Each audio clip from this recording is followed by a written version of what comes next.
Once again, we've got two people from overseas and a lone Aussie. So I'll start with the lone Aussie, Brendan. He's from the Central Coast in New South Wales, Australia. So Brendan has a leadership podcast that he does. He's a leadership expert, been doing it for a long time. Comes from a tennis coaching background also, so a lot to do with sport, which is, sometimes very individual, but at the same time very much so about building teams and things like that. So Brendan's got a wealth of knowledge, and as the lone Aussie, he's the only one wearing the microphone. So just in case there's, trying to get the noise across to everyone. Over to the States, we'll go next with Randy. Randy's got his, he's known as the Chief Kindness Officer right there in his background. So Randy's one of the nicest people you'll meet, especially when you start doing his podcast and watching and listening to it. He's always got something nice to say about just about everything. So pleasure to have you on, Randy. Thanks for that. And once again, if I go to Ben, I was on Ben's podcast a while ago, and he's got a great podcast. He talks about lots of different things. It's very varied. Leadership's one of his experts sort of positions. He does talk about a lot of things in business as well, which is excellent. And the What's Your Story really resonates, because I believe everyone's got a story to tell. So, but let's get into it. So as far as it goes with the leadership and your couple of tips, so far we've had a couple of good sessions around the marketing and the, how to build a business in that way. But most importantly, then went into sales and how we close deals and get paid. And now we get into the next phase of business, if you like, in the business cycle, where we get into, well, now we've got to start looking after clients. We've got to start building teams. We've got to deliver products and services.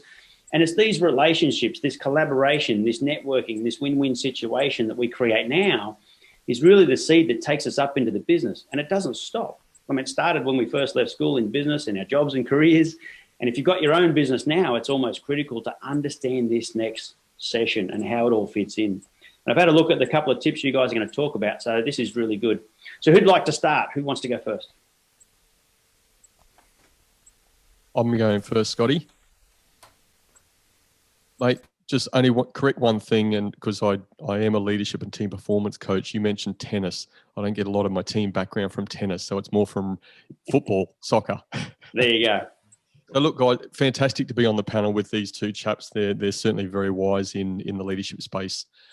My first tip is really around self-awareness, and I love to use the analogy around being on a plane. There's probably lots of people around that have traveled on planes before, and it's around that, the airbag dropping, and in the safety scenario, they talk about fit your own mask before helping others.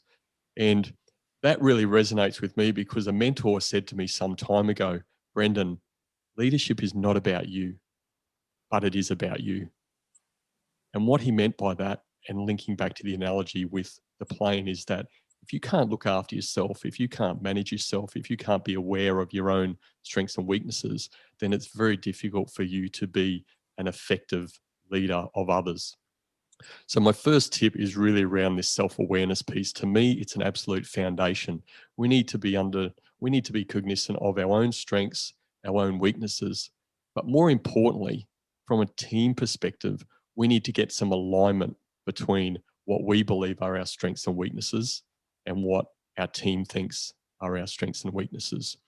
So I'm not a massive fan of telling leaders or organizations to go out and spend money on 360-degree reviews and all that. Those things are really powerful. But today, for us, it's around really actionable tips and what you can do immediately. And the first thing you can do, it doesn't cost you any money at all, costs you a little bit of time, is you can go to members of your team, all members of your team, one-on-ones, and say, hey, 3 questions. What do you want me to stop doing? What do you want me to start doing? And what do you want me to keep doing? And that is really a foundation of a fantastic conversation. And the goal is to listen and to accept and take on that feedback. And if you need to clarify some of that feedback that you get and get some examples to really reinforce the message, then do that. But it's really about learning from your team and individuals in your team what you think, or what they think are the things you do well, the things maybe you don't do so well and you need to stop doing, and maybe some things you can consider doing. So if you can do that, you start to get some alignment with your own view of your strengths and weaknesses and what your team thinks are your strengths and weaknesses. Really simple, really powerful exercise that costs you absolutely nothing at all, except a little bit of time investment. Because I do focus on teams as well, my second tip is related to teams, and I'm very big on alignment in teams. So when we think about alignment is just basically having people on the same page. And for me, again, there's 4 really clear questions that a leader can sit down with their team. Even if they're not skilled at facilitating, they can ask 4 simple questions, and they can poke and prod and really explore these questions with their team. And the first one is, what is our purpose? Like, what is the purpose of this team? I spent some time with a leadership group last week, and the purpose they come up with is we exist to empower young people. They are an organisation that works with young people and really at-risk young people. So that for them, the founder just came out with these 3 words, empower young people, which just straight away brought everyone into some form of alignment of what this greater good is, what this power is that we have at our disposal. The second question, and this is getting down and filtering through to the clarity process, is what does success look like? Like, where are we going? Now, it might be, what do we want to achieve in this next year? Or I really like to go no further than a year, but what does success look like? Where are we going? What are these measures of success? Obviously, there's a real powerful conversation around that. The third question is as simple as, what areas of our business do we need to focus on? Is that people? Again, I always recommend 3 to 4 areas of our business. It might be marketing, it might be business development. Again, it's really based on, where do we see ourselves? Where do we see this team? Where do we see this organization in the next 12 months? And the final piece of the puzzle, which again, a really mutual friend of all of ours, Monty Pedersen, who's in strategy execution, fantastic chap. And it's really about, how do each of us need to execute? What do each of us need to do in this bigger picture to achieve this greater purpose in this next 90 days that we need to action, that we need to follow up on? If we can do that as a team, and as a leader, if we can seek feedback from our people and be aware of that and actually action and implement on some of that feedback, then there's 2 really powerful steps you can take from an individual leadership perspective, but also gaining some alignment from your team. If you do those 2 things, then you've got a fantastic foundation to really build something solid. So they're my 2 tips, Scotty: self-awareness and the team alignment. And I love that, Brendan. We talk about listening to people, understanding people, and valuing people. And it's really important. It starts with being self-aware, understanding who you are, what you do, and why you do it.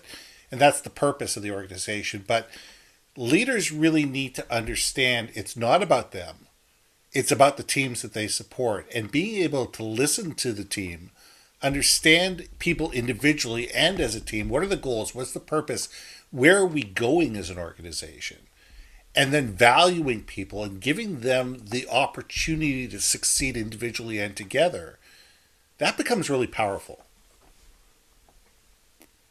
I couldn't agree more. Again, there's the power in that we, isn't there? So, and I know from Randy, and coincidentally, I'm going to have a plug for Randy. He's on a really fantastic podcast next week. Gets released on Monday, and he talks about kindness in leadership. So again, there's nothing more powerful than having that respect and kindness of people and putting other people's interests ahead of your own. So I think it's definitely a great point, Ben, and it might actually lead into Randy's points. Do you want me to go ahead and go, or Ben, did you want to go? No, you go, Randy. He plugged you. You better go. All right. Well, the iron's hot. Strike. Well, going right along with what Brendan was talking about with regards to being self-aware and being able to take care of yourself, and I think the next step in leadership is also being aware of your colleagues and of everybody that's working for you. There's an interesting thing that's happened over time is, there's this philosophy out there in business too often that nice guys finish last. And I'm here to say that that's just not true. And here's the reason I say that. Every one of us, I don't care who we are, we all have the same human needs. We all have the need we have physical, mental, emotional, and spiritual needs. And it doesn't matter if you're the janitor or the CEO, we all have those needs. And how many of you have ever experienced going into your place of work. Obviously, that's a little different right now, but going into your place of work and found at the door this little box that says dump your human needs here. Nobody has. Nobody's ever found that because it doesn't happen. We walk through that threshold and we still have the same human needs that we had before. And so there's a key thing that we need to remember. If we can remember as leaders that our colleagues have the same needs that we have and treat them as humans, remember that they have the same concerns, they have the same challenges, they have a lot of the same issues that we're facing. If we can keep that in mind, it gives us an opportunity to be able to deal a lot more empathetically and sympathetically with the people that we're called to lead and that we have charge over. And when we do that, what happens? We end up being able to connect better with them because we have greater understanding of what they're going through. And when you show that you care and that you have understanding, then that allows you to connect to people's hearts. And you know, it kind of segues into my next tip. There are behaviors, specific behaviors, that I firmly believe are encompassed by the circle of kindness that are intrinsic to successful businesses. Treating people with respect, listening, helping people to know and understand that they are valued, that that they have a voice, that they can share, you know, their thoughts without fear of criticism, that they can give input and feel like their input is valued, whether or not it's utilized, you know, at least they know it's been heard and considered. When we can do those things, that drives what I call the clip that which moves organizations towards prosperity. Meaning, you know, we all hear the statement, you know, they're moving along at a good clip or a good speed. Well, clip in this sense means creativity, loyalty, innovation, and productivity. When people feel like they're cared about, when they feel like their work has value, when they feel like they have a voice, when they feel like they have an opportunity to improve things, they're working for a good cause, their creativity goes up, their loyalty increases, and the turnover rate in the company goes down. The innovation is unleashed and productivity goes through the roof. And all of those things lead to better customer care.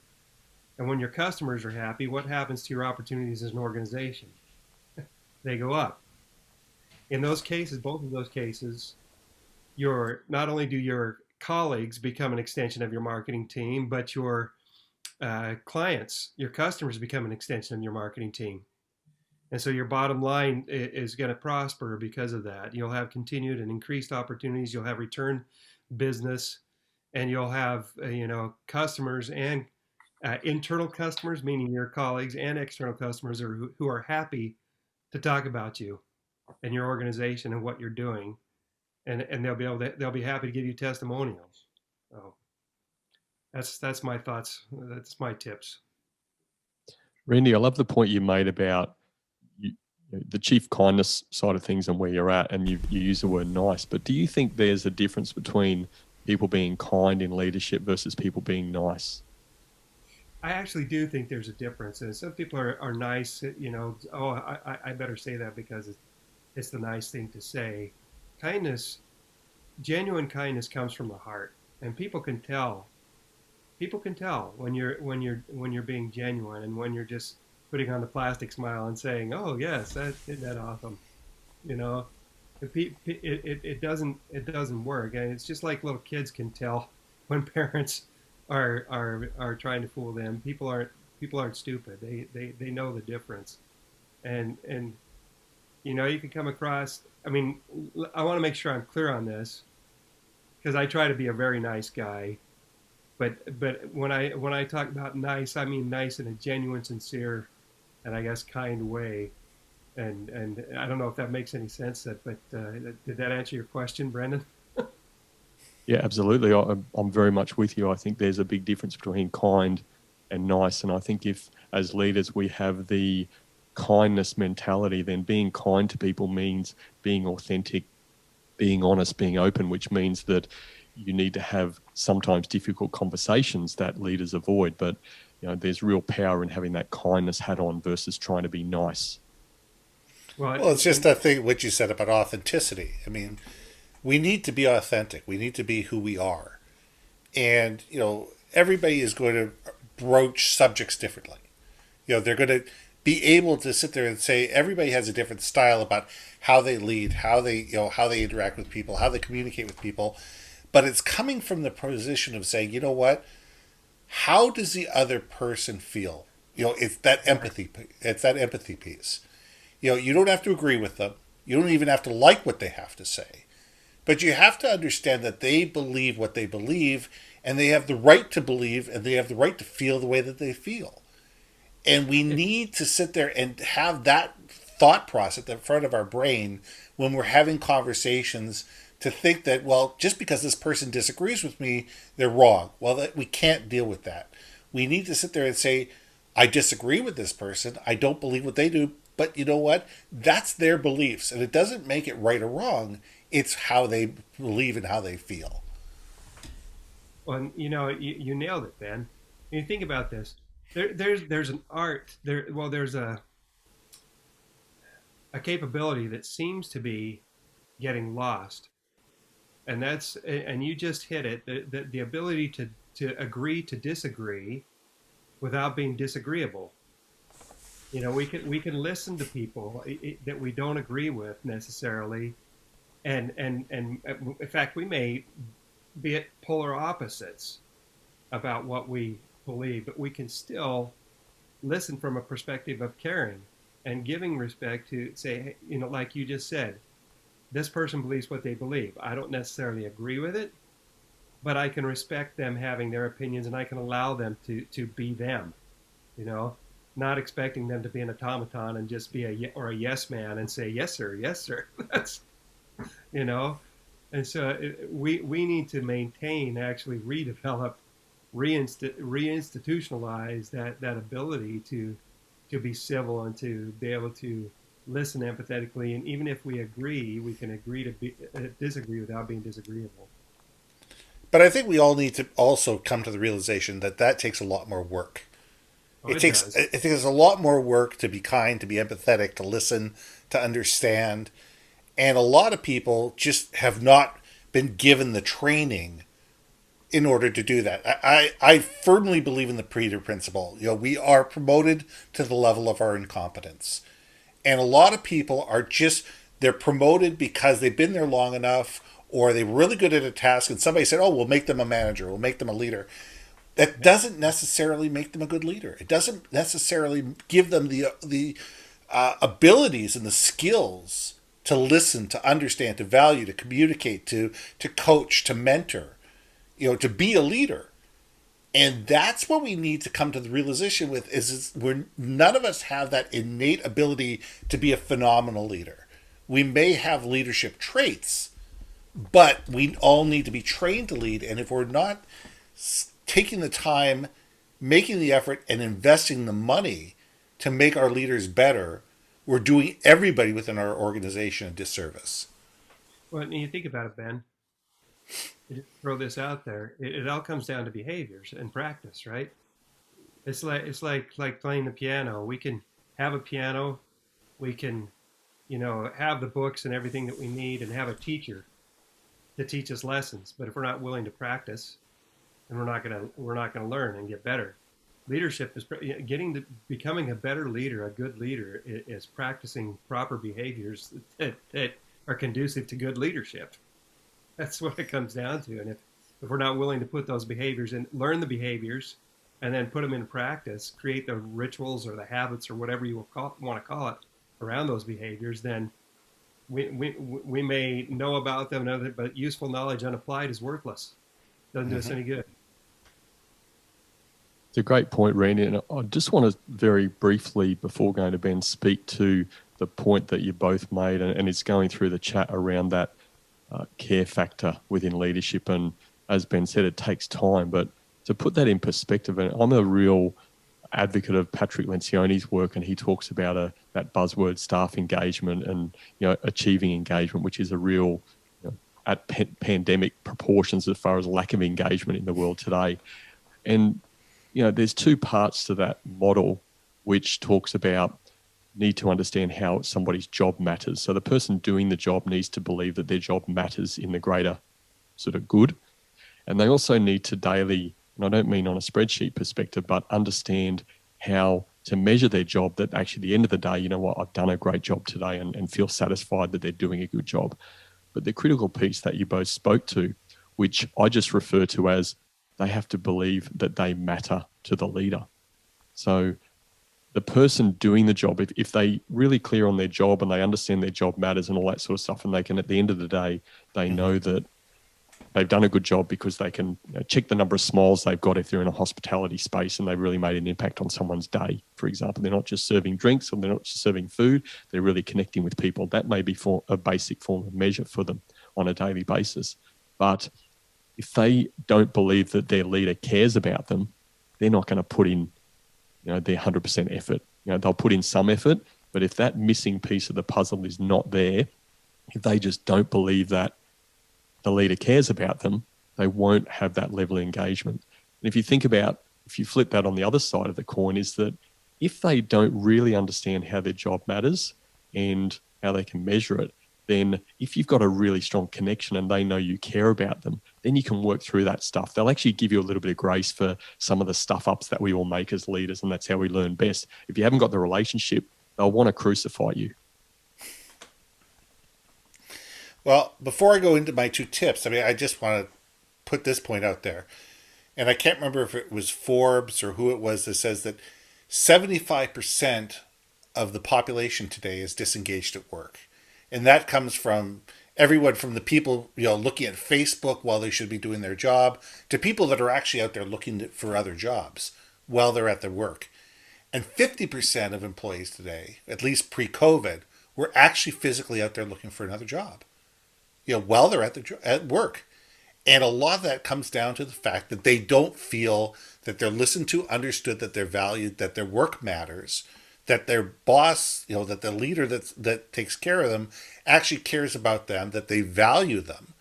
And there's a lot that goes along with that. So there's a lot of challenge, and every employee that you lose costs you over $100,000 to replace. And I've heard upwards of 400%. It can cost upwards of 400% to replace a key employee. And if we look at things that way, if we look at that, there's definitely KPIs and reasons to invest in training your leadership team to be able to make sure that key employees are not walking out the door because they feel disenfranchised with the organization. Anybody want to say anything with that before I go on? I just want to throw one thing in there with that.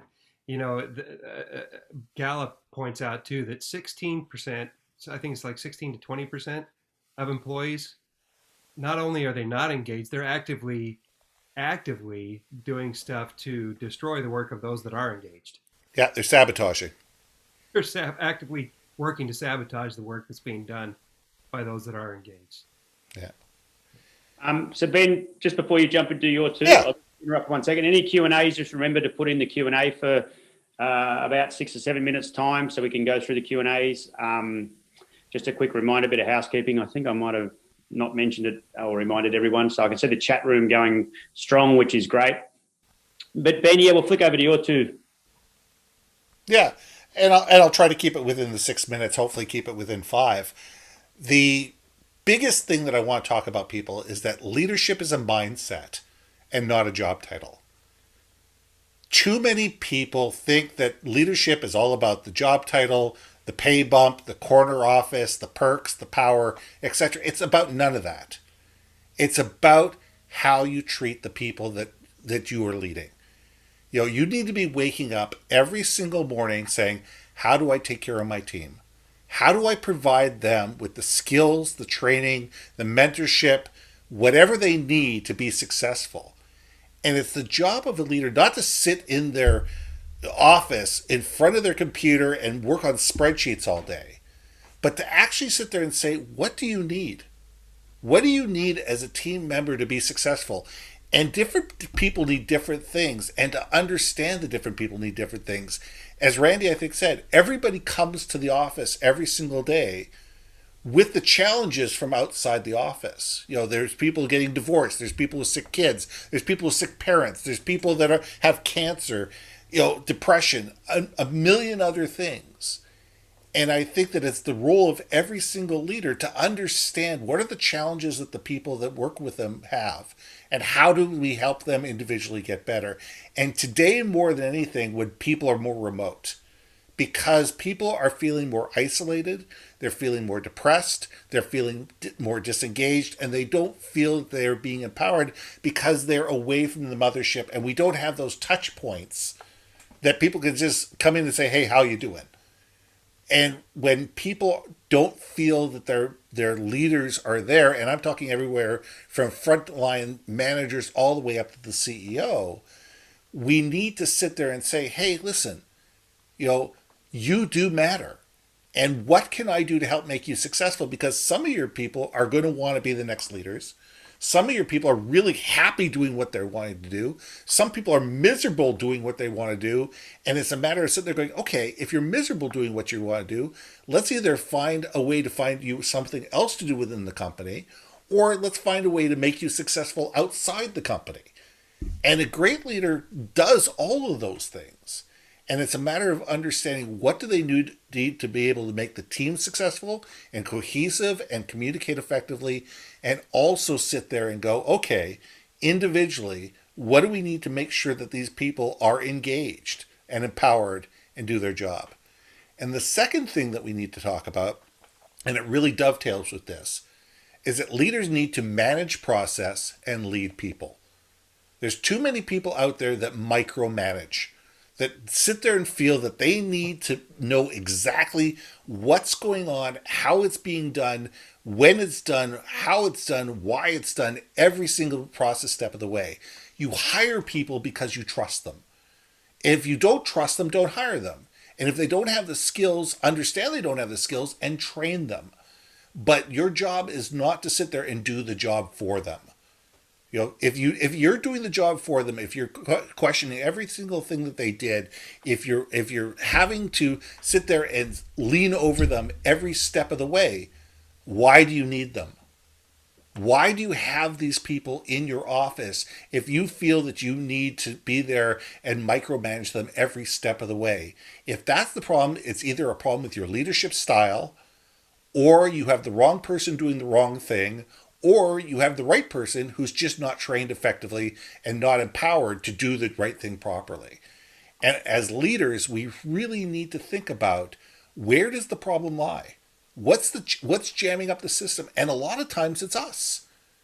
And we need to sit there and lean in and be self-critical and say, am I allowing my people the leeway to do a job that needs to be done in a way that's going to benefit them?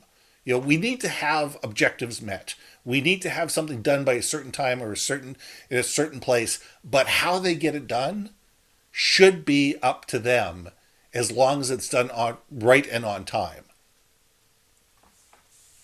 Yeah, you hit on a key point that is a real challenge for a lot of leaders, or leaders with titles that really don't know how to lead, and that is micromanagement.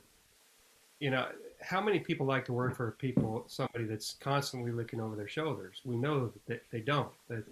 A big part of the reason why people leave organizations is because of leaders that don't know how to lead, of leaders that are micromanaging, of leaders that don't extend trust towards them. You brought up the point of why hire somebody if you're not going to trust them to do the job. I mean, it isn't part of the hiring process to determine, hey, I can trust this person. They have the skills, they have the qualifications, they have the experience. I can trust this person. So why not trust them and let them do the job? And so, I mean, great points, Ben. Great points. Thanks. Yeah, if I could, I'd love to talk to a couple of points that Ben made. I think in hindsight and reflection already just on this session, we should have started with Ben, because that mindset piece around people being self-serving versus other-serving is such a key piece. And I think, just to reiterate exactly what Ben said in his first point, what happens is that even if a leader sits there and you say, you know, what sort of leader do you want to be? and they know the right answer is I want to be serving others and not self-serving. But if underlying truth is that they are self-serving, then their actions and behaviors will start to play out in that way. And conversely, if they really are serving others and they're putting other people ahead of their own interests, then that will also reflect in their behaviors, and they'll make the right decisions. And people are very smart, right? We're a little bit intuitive and get these gut feel, and they just start to think, oh, are they really about us or are they really about themselves? And it just deteriorates the trust so much. The other point I'd like to make is, I think micromanaging, when I hear that term, I always shudder a little bit, and I 100% agree with everything that's been said. What I think we really need to be clear on around micromanagement is that leaders, in my experience, often they don't want to be micromanagers, and I get that. But they have a slightly different view on micromanagement. It's like, you know what, I just trust my people, they're going to do a good job. And that's not leading. Like, leading is, how I like to frame it is that people need to be clear on what's expected. Like, that's from a behavioral perspective and from a performance perspective in their role. That is the role of a leader, to work with that person or that team to get that level of clarity. But the how they do it, that's the bit that should be, left for the person or left for the team to, the leader can guide that. But if you're over the shoulder, as these guys refer to, and, no, I don't want it done this way, I want it done, there's the micromanagement that is very, very destructive in teams. So if we determine micromanagement as that sort of micromanagement, very bad, but it doesn't mean that you can't give direction to your team. You need to make them very clear on the what is expected, behaviors and performance, but have a fair bit of grace around how they get there and the path they take to do that. That's a good form of micromanagement.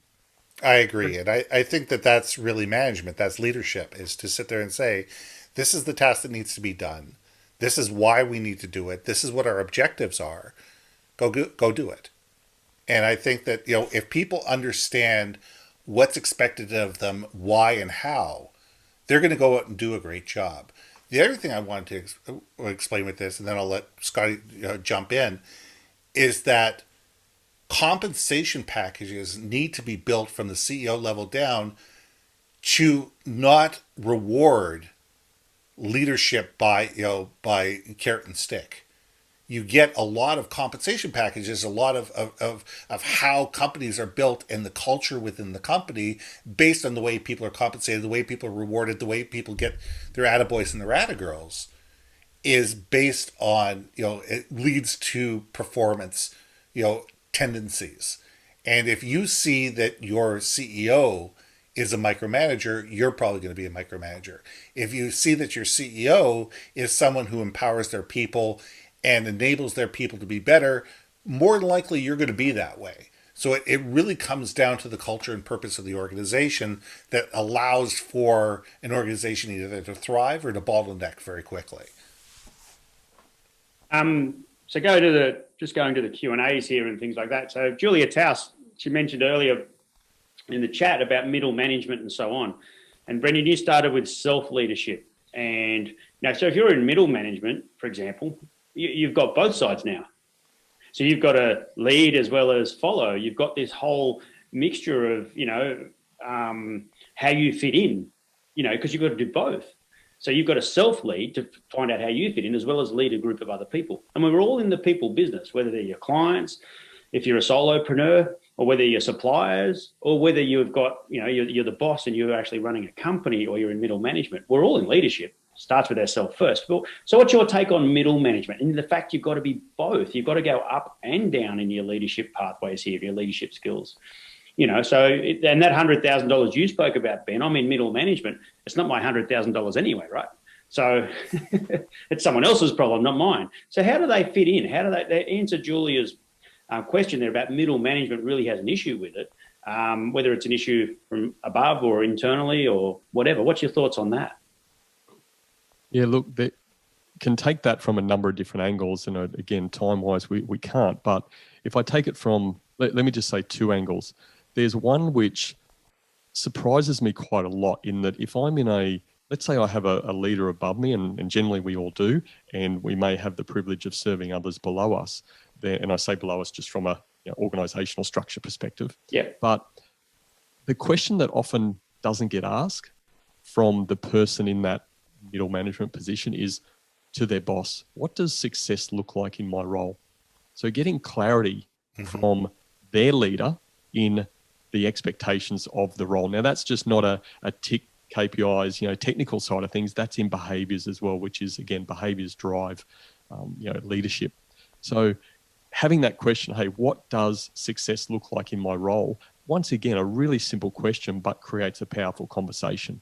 Okay. It does. The other part to that, if I look at it again from a team perspective, and again, I referenced Lencioni in the 5 dysfunctions of a team again, but whatever let's say the strategy, that's a nice buzzword that people like to use. Whatever the strategy is and this middle management isn't on board with that, then generally it means that either at some point, maybe they just haven't been engaged in the conversations, which is a concern.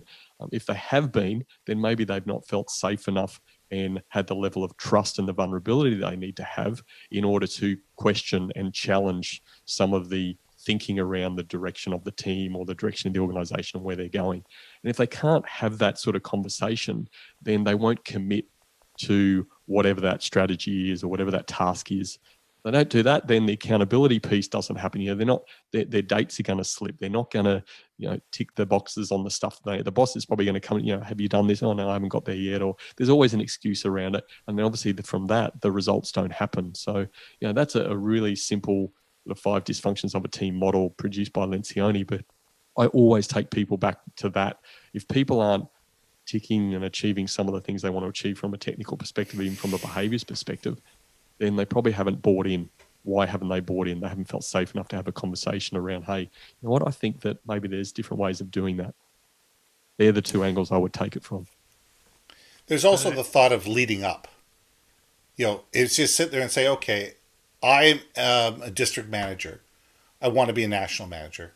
What are the skills and what are the talents of the people that I want to be, and how do I emulate those? Before I am given that title, how do I become that person? Who am I going to as a mentor to say, what are the things that you do on a national level that I don't do on a regional level? What are the things responsibilities that you have? What are the things that you're thinking about? What are the things that you are responsible for? What are the things that you want to see achieved from that point of view? And start thinking that way as a regional leader. Because if you start thinking that way and start acting that way as a regional leader, you're going to be noticed and be the person when that next national leadership position comes up. You're going to be the one that they're going to be saying, well, they're already doing this job. Well, maybe we should give them the title. It's something else that, just to Brendan's point, that was a great point, Ben. Thank you for sharing that. When organizations take the time to create a culture that's they create a systemic process for establishing behaviors that align with values that contribute to having a world-class culture, that makes a huge difference in how middle managers react to various situations, because they are put in a position, they can be put in a position where they can be coaches and mentors to people that are underneath them, and also be in a position to learn from the coaching and mentoring that's coming from above. And so it makes a big difference when they can do that. When they're not seen just as a manager, they're not seen just as a boss or a supervisor, but they're actually seen as a coach and a mentor for the people that they're working with. And yet, to Julie's point, I think, and I responded to her, and I misread her first thing, and my response says, Julie, we can ignore that.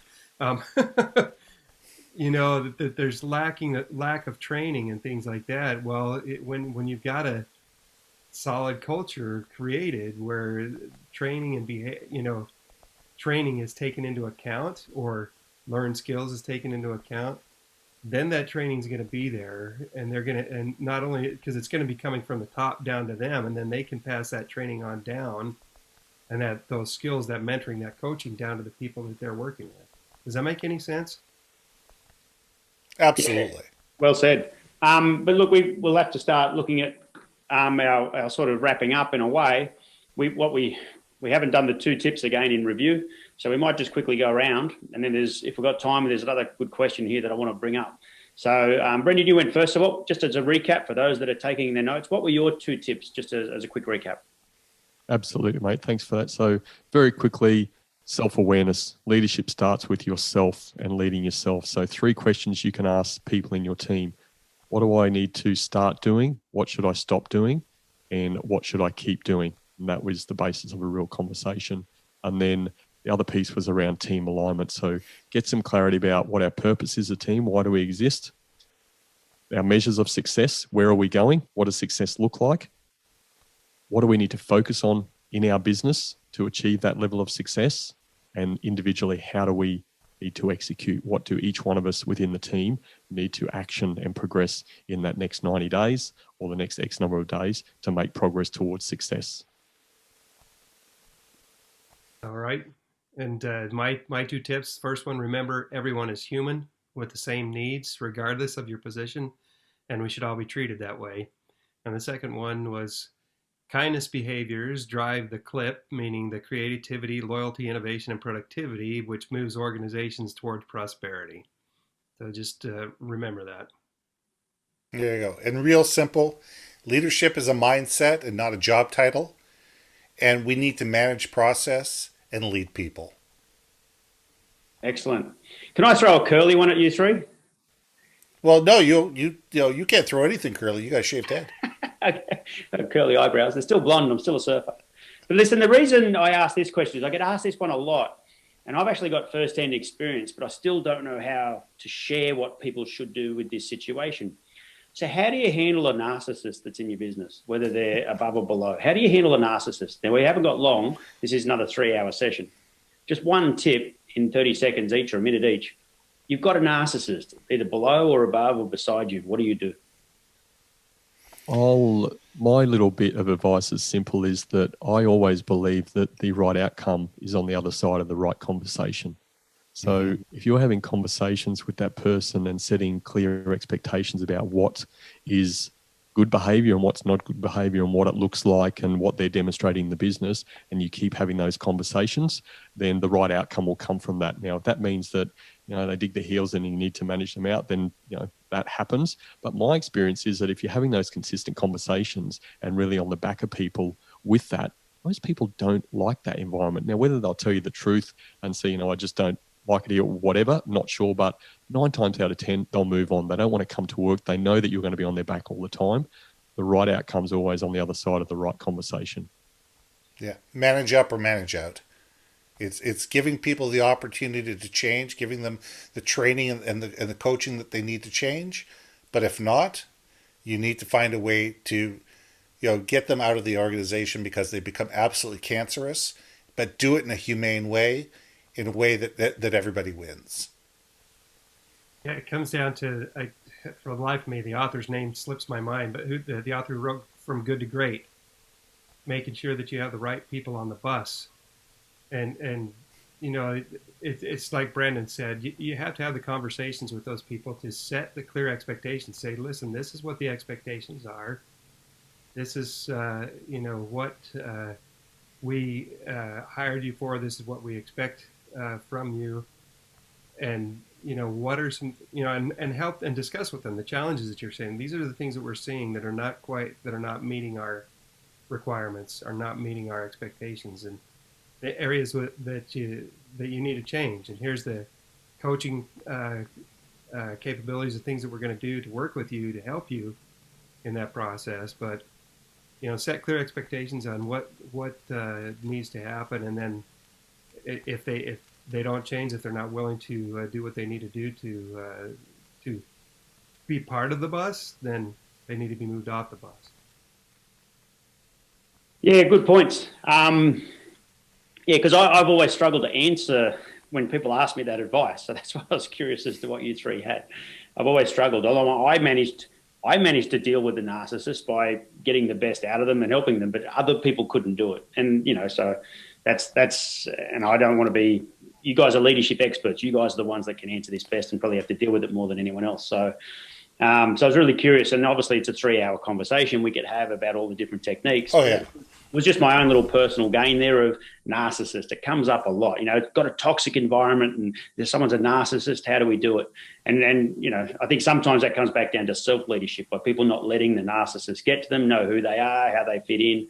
And a lot of that, I think, comes back to the self. But, sometimes you're subject to that environment too. So it's a real difficult one, and not one we can answer in the 2 minutes we gave that justice for. But, Scotty, there was a Rob Ellingham in the chat makes a good question and says, my question is that who has decided that person is a narcissist, and often it's merely a personality clash. And again, that probably digs down into stuff that we haven't got time to talk about, but it's just a good point in that, there can be lots of misunderstanding, and this is where profiling can be really beneficial. Mm-hmm. I'm not saying, hang your hat on it all, but as far as creating conversation and really understand people's working styles, things like DISC or Myers-Briggs or whatever you're comfortable using, those things can be very effective in understanding the different person's work styles. Because sometimes a D-type, a dominant type personality could come across as a little bit narcissistic if they're not understood that, they're just really about action and focus. They get really frustrated even in a team, and they've got team values if the team's not moving forward. So, and the other part I would say in that is that it's not about the fact that, it is about a person being a narcissist. That's not a great trait to have if you value teamwork in your organization. Okay. And I'm not sitting here. I value teamwork. I think it's the best thing since sliced bread, and I think you get the best results with teamwork.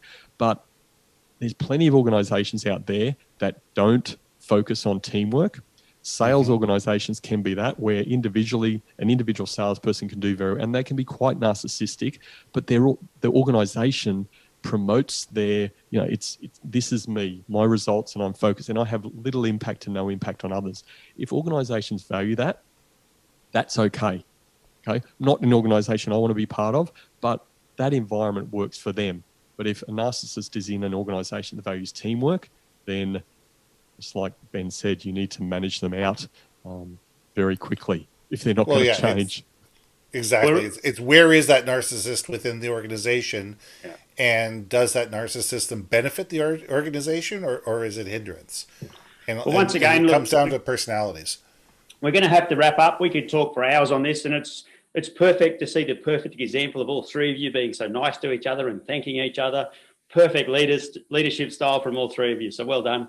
Oh, bollocks. Oh, sorry. Well done. It was a perfect example. But look, once again to everyone,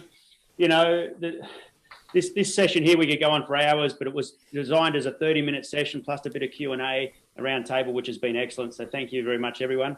But make sure you watch some of the videos these guys have got and look at the YouTube channels. Listen to their podcast. All three of them have awesome podcasts, which are very mature now. They're well established. And follow them, go and follow. Have a look on System 1357 for their profiles. Find the links to all the different material they've got, because it's all on there. So, and reach out to them if you need any help with your leadership and so on. There's plenty of good stuff. The next session we move into now, which is the business side of things. So we've got our marketing, our sales. We're now managing people. We're in the people business. The next one now is the business, the business of the business. So we're going to move into that panel next. We will send out some show notes and some links. Anything else the guys want to share with you about some of the techniques they've done, that'll all come out the emails following up. But what we'll do now is we'll wrap up. Thank you, guys. That was an excellent session. The chat went nuts. I mean, it's just gone. But there's lots of conversations, raising a lot of questions and a lot of answers. So it's been good for everyone. And there's never a perfect answer, but if it's a priority and it's a focus, you can then come up with a solution and move forward for as many people as possible. So leadership's a wonderful thing. Bit of a buzzword, but it's a wonderful thing. If you can nail it, man, things go so much better if you can have better leadership in your business. Mm-hmm. So it is definitely a focus point. The exact technique, well, that's where they need coaching from you guys as to what their right solution is. So thanks, everyone. We'll log out now. We'll get ready for the next session. We'll end this recording. Thanks, everyone, for coming. And thanks, guys. You've done an awesome job today. Thanks, everybody. Thanks, guys.